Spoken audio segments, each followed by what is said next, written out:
Courtney, and if you're a returning subscriber, hey, thanks for continuing to watch my videos. And if you're a new subscriber, definitely check out my old videos, as well as make sure to tune into my future videos that I'll be coming out with.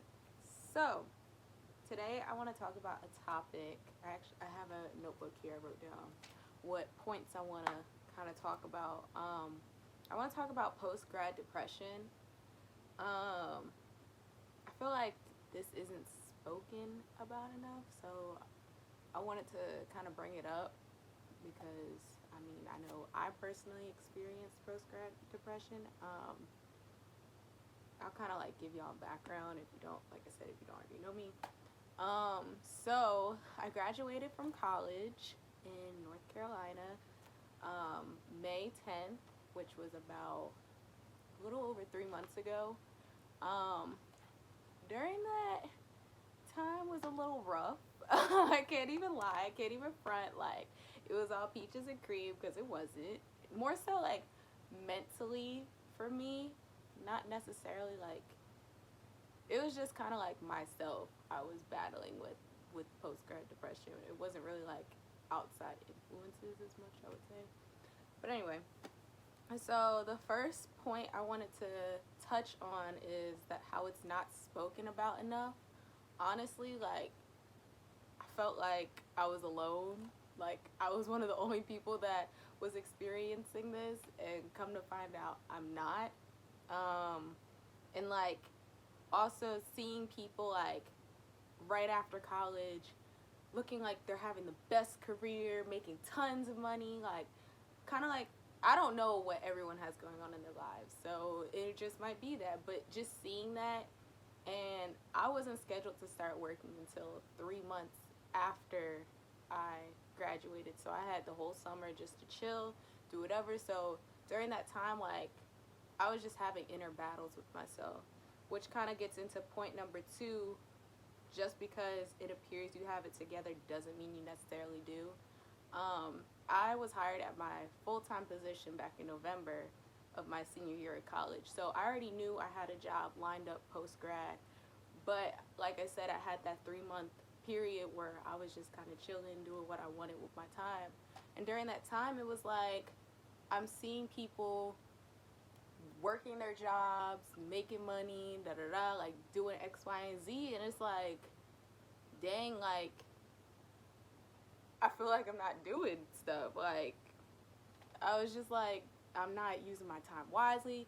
And like I said, I have a job already. I already did the hardest part, was getting the job. I did all that.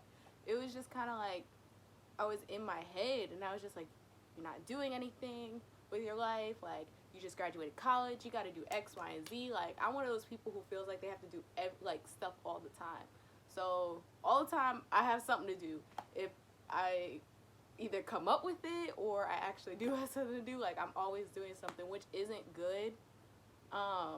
Sometimes you have to sit back and relax, and this summer like really tested that for me, because I'm not used to that. Like, I'm used to always working or doing whatever. I'm not used to just sitting there chilling. Like, that's when I really like am in my mind. So just the whole, like, just because it appears like, oh, because I've had people say to me like, Courtney, you've had your job lined up since November, like, what are you stressing for?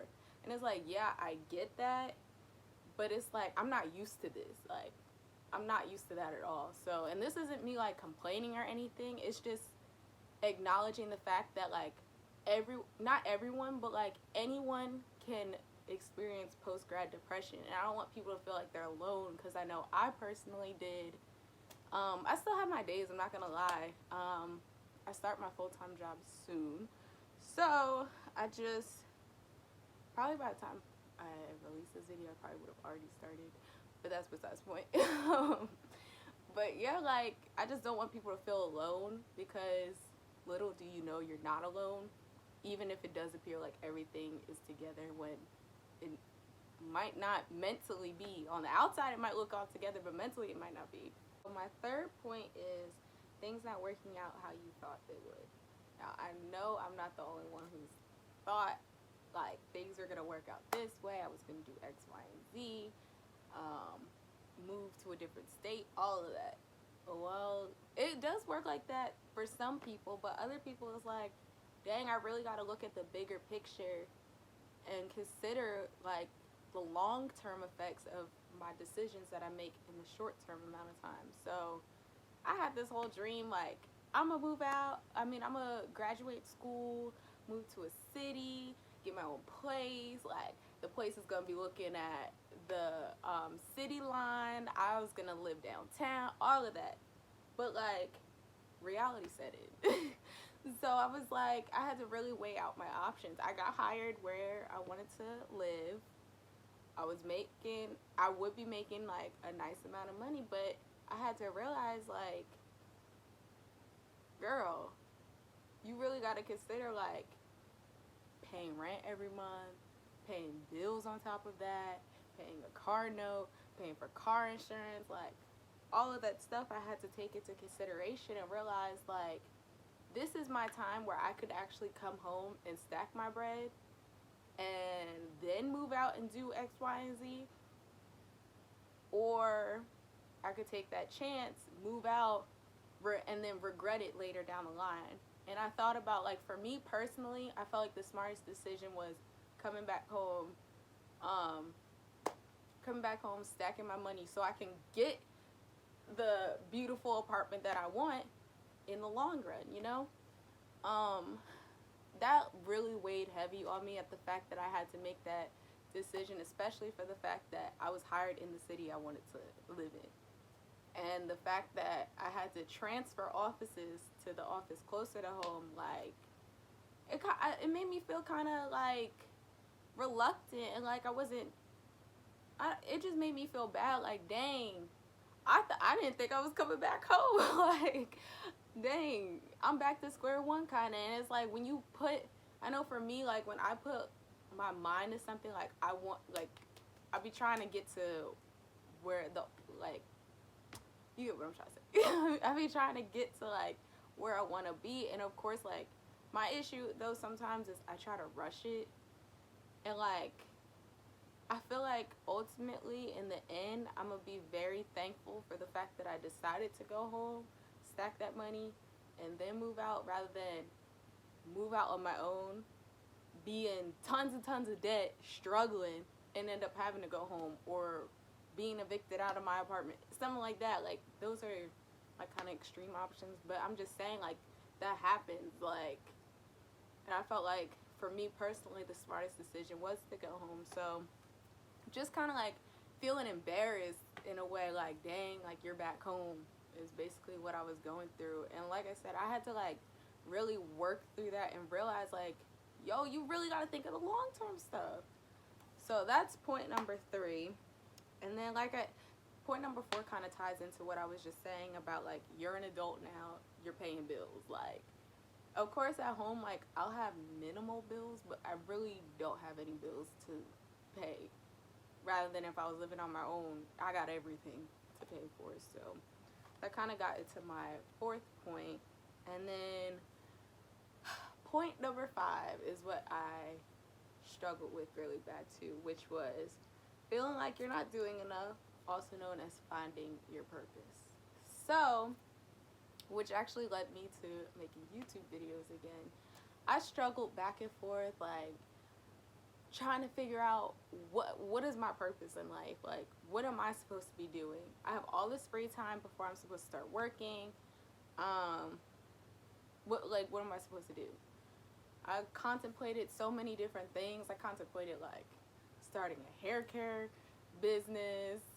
I contemplated so many things. A hair care business. I contemplated YouTube a lot. I contemplated, what else did I contemplate? I contemplated a lot of other stuff. I can't remember. But, like, in regards to the hair care business, I was like, I'm going to get a private label. So somebody else is going to make my product. And I'm just going to put my name on it. Da-da-da. And I had to realize, like, when I was doing the research, I realized, like, I'm not really, like, interested in this like I thought I was. When I was researching how to start your own brand by using a private label and all of that, I just was like, no, this isn't what I want. So I contemplated and contemplated, and every time YouTube came back up, whether it was like my friends pushing it on me or my boyfriend pushing it on me, like mad people were pushing it on me, and I'm like, why does this keep coming up? Like, I had a YouTube, as y'all can see, the one video I left up there 5 years ago. I had a YouTube. I might do a reactions video to my old YouTube videos. I had to put those on private because they were pretty bad. That one I still have up is pretty bad, but I see people still watch it because it is like a cute little video on how to store cheerbows when I did cheerleading. But I was like, yeah, nah, maybe I'll do a reaction video. If you saw the OG Courtney Danielle YouTube, which was originally Stay Chic with Courtney, you know why those videos are on private now. But yeah, that's besides the point. But the whole like finding my purpose, and I feel like I'm still trying to find my purpose because I haven't started working just yet. So I was like, oh, like for the company that I'm working for, I never would have thought I would have been working in this industry. Like, I thought I was gonna be doing real estate right out of college, real estate or anything along those lines. I just thought I had a plan in my head, and it just didn't happen how I thought. So my advice. Now I want to get into the advice I have for those who struggle with post-grad depression. Number one, talk to people around you, because 9 times out of 10, you're not the only one feeling the way you are. It wasn't until recently, like, I had a conversation with my friend, and we were feeling the exact same way. And it was crazy, because it's like, all this time I thought I was the only one. Like, I need to get my stuff together. Like, everybody got it all together, and I'm the only one who doesn't. Da, da, da. And come to find out, like, other people, either I've spoken to people who previously felt this way or are currently feeling this way. And it's like, wow, I'm really not alone. Like, I'm not the only one feeling like this after graduation. Like, and then my other piece of advice is explore your options. So being open. Like I had previously mentioned, I didn't think I would be working in the industry that I'm working in. But I had to realize, and then what actually made me realize that you have to be more open-minded, because I could be a very close-minded individual. I'm not going to lie. Depending on what it is, I could be close-minded. Learning to be open-minded is key to post-grad depression. It literally is key. Like I said, I didn't think I was going to be working in the industry that I'm working in, but there was a panel. I remember in my helping skills class, my senior year, there was a panel that came up, and every single and this resonated with me. Every single panelist on there said they never thought they would be working where they are. And without being open-minded to try new things, they wouldn't be where they are today. So that really resonated with me, and I was like, you know what? Like, this is a great job, great benefits, great pay. Let me be more open-minded to that. Let me just try it. If I don't like it, I can always find a new industry, you know? And then lastly is praying.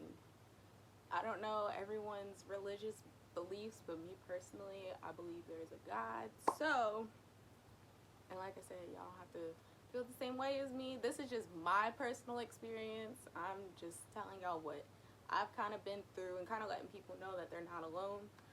Praying. And I be having my battles. Like, sometimes I be up here, sometimes I be down here. Like, I'm human.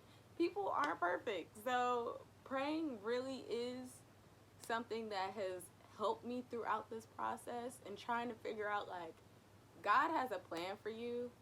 And right, like, during that time and currently, sometimes I'm like, God, why are you doing this? But you just gotta believe the fact that, like, he wants what's best for you. So letting him take control. And like I said, I'm not gonna lie, like, I still struggle with that. It's like, are you sure that's what I'm supposed to do? And it is like, are you really sure? Like, you for real? Like in regards to coming home, I'm like, yo, like, are you sure I'm supposed to be going home? Like, I'm not supposed to be in the city I want to be in? Like, But honestly, it's trusting the process. Like, but yeah, praying has helped me a lot. Like I said, I'd be up and down with it, but practice makes perfect. So, but those are just a few pieces of advice I have. I will definitely say, like, the praying was definitely number one for me. Like, figuring out, like, Lord, why are you doing this to me? So, I just want y'all to know, like I said before, just know you're not alone. Post-grad depression is real. Even if it looks like you got everything together, doesn't necessarily mean you're not allowed to feel like you're depressed or whatever. I just felt like it was on my heart. I felt like I needed to share that, like, post-grad depression is common, and that you're not alone. So, yeah. I hope you guys enjoyed watching, and like I said before, check out my previous videos. They'll be on the screen after this, and tune into my future videos. I will be posting every Tuesday and Thursday of every week, so look out for videos on those 2 days. And yeah, bye everyone.